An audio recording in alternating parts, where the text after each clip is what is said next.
Itong lalaki sa kariwa. Anong pangarap mo? Hindi mo ba aram? Bawal ang magpasok ng anumang reliyon sa aming bansa?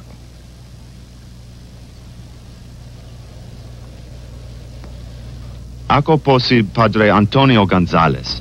Batid ko po ang pagbabawal na ito. Pero pumorito kami upang ituro ang kalitasan ng bawat nilalang.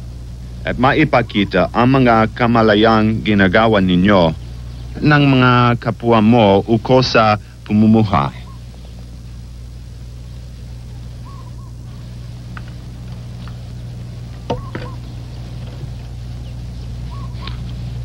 Ano mo no Antonio Gonzalesと申しております。日本の法律を破ったことは認めてます。だがあの者たち日本来た目的は我々を助けることと神の教えを拾いに来たと申しております。Ano mo nun mo siya? Sa mga daki ni Kotaro.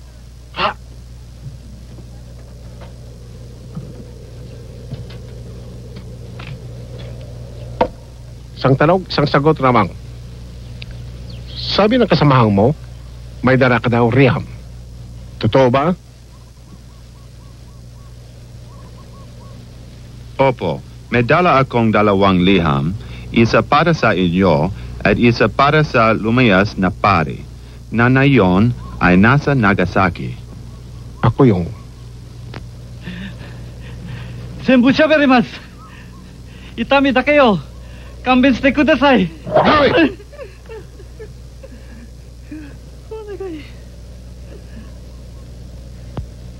Ginoo. Ano yung? Ako po si Lorenzo Ruiz. Kung tatalikdan ko ba ang aking pananampalataya?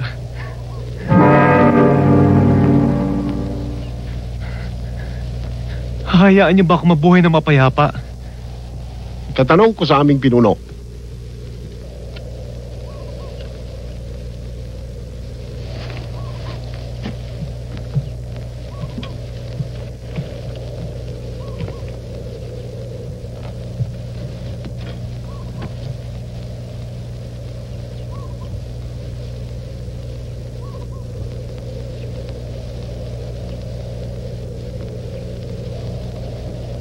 Kawaiso ne.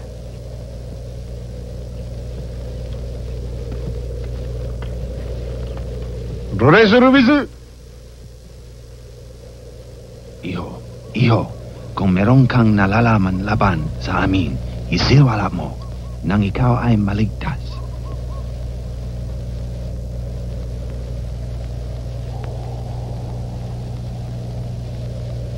Ginoo, yung pong sinabi ko kanina ay kalimutan nyo na.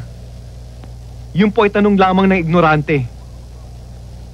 Isa akong Kristiyano at mananatiling isang Kristiyano hanggang kamatayan.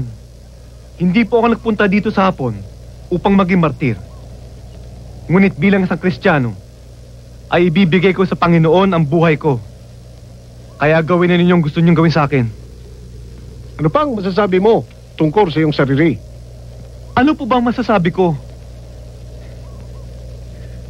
Hindi ko alam kung paano ako magsisimula. Bakit niyo ba ako pinapasakitan? Patay na lamang ako. Tigilan na ninyo ang pagtatanong. Sinabi ko na po, ako isang Pilipino. Ang ama ko po isang Inchik.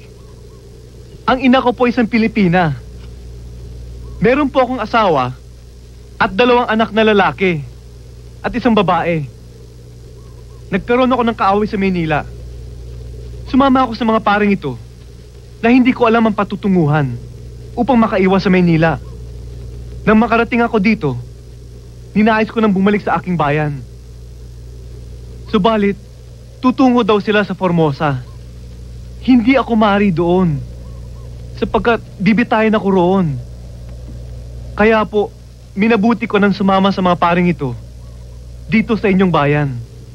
Sa makatuwid, kung pararayain ka namin, tatalikdan mo na ba ang iyong pananampalataya?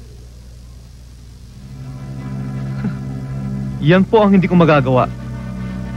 Isa po akong Kristiyano na mamamatay para sa Panginoon. At kung meron akong libong buhay na maihahandog sa Kanya, muli at muli ko ibibigay para sa Panginoon. Kaya gawin na ninyong nararapat para sa akin.